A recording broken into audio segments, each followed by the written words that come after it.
Alors il y a quelque temps, je vous avais demandé sur Discord si vous aviez des idées de formats et de concepts de vidéos un peu différents que je pourrais faire. Et en lisant vos réponses, je suis tombée sur ça.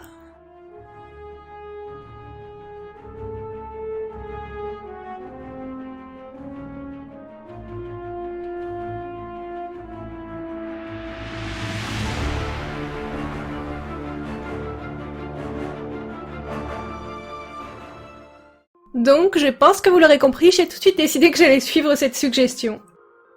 Et comme d'habitude, j'ai commencé par faire mon croquis sur Procreate. Dans 17 jours, c'est Halloween, alors j'étais obligée de faire quelque chose dans le thème. Mais pas de sorcière cette fois. J'ai voulu dessiner une revenante décapitée, errant dans un cimetière à la recherche de sa tête égarée. Oui, c'est assez cliché, mais Halloween, on aime les clichés. Enfin, moi j'aime ça, et j'ai décidé de me faire plaisir, parce que comme la semaine dernière, je n'ai pas réussi à faire une vidéo simple, facile et rapide, j'essaye de la faire aujourd'hui. Cette fois, je suis sûre que ça va être facile, alors verdict en fin de vidéo. Du coup, une fois le croquis terminé, j'ai dû réfléchir aux couleurs, parce que même si je vais réaliser un effet de profondeur en réalisant chaque couche sur un papier différent, il faut aussi que je l'accentue avec un effet coloré. C'est vraiment très particulier de travailler couche par couche. J'ai eu un peu de mal à bien m'y retrouver, et du coup je trouve que mon premier essai est un peu bordélique, surtout dans la répartition des couleurs. Du coup je me suis laissé la nuit pour prendre du recul, et le lendemain, j'ai refait une nouvelle version simplifiée qui correspond mieux à ce que j'avais en tête. Maintenant il ne me reste plus qu'à sortir mon tapis de découpe, mon scalpel, et passer 868 heures à découper mon motif. Au moins.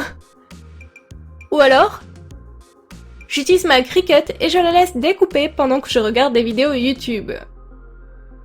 Donc, j'ai utilisé ma Cricut. Et je commence par vous laisser quelques secondes d'audio de la bête pour que vous constatiez le désagrément de la chose.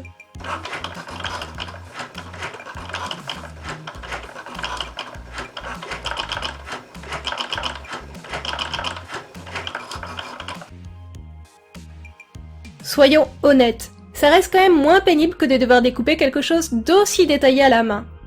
D'ailleurs, je ne suis même pas sûre que la Cricut supporte ce niveau de détail. Du coup, j'ai commencé par faire quelques découpes tests. Et si le résultat paraît pas trop mal lorsque l'on regarde de loin, en y regardant de plus près, on voit que la machine abîme le papier lorsqu'elle doit découper quelque chose de trop fin. Du coup, j'ai dû travailler une troisième version de mon design en le simplifiant encore plus. J'ai enlevé certains éléments trop compliqués et j'ai essayé d'épaissir les autres, comme les brins d'herbe. À partir de là, j'ai pu partir sur la découpe définitive du projet. Et cette fois, tout s'est bien passé, même si ça me fait de la peine de voir autant de gaspillage de bon papier.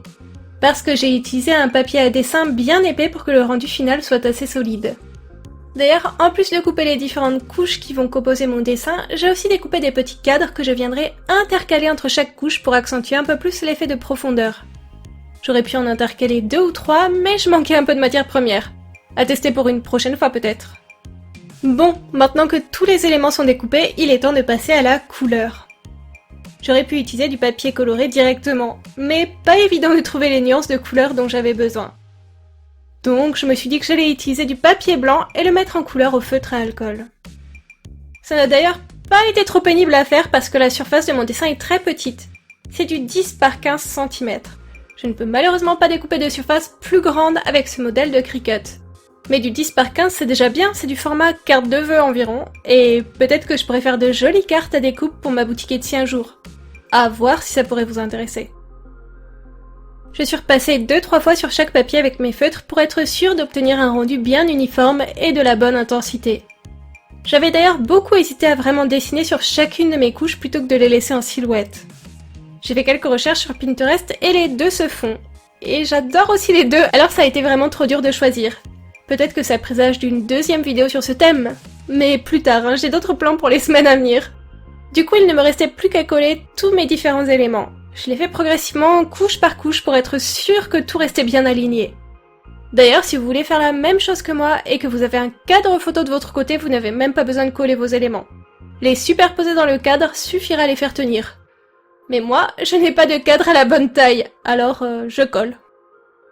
Alors, le verdict. Ça a l'air terminé, mais ça ne l'est pas tout à fait parce que j'ai besoin de votre avis.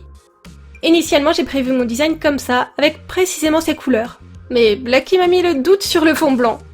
Du coup, je n'ai pas encore collé le fond. Je fais quelques essais de couleurs et la couleur qui obtiendra le plus de commentaires sous cette vidéo sera celle que je choisirai. Donc, tous à vos commentaires.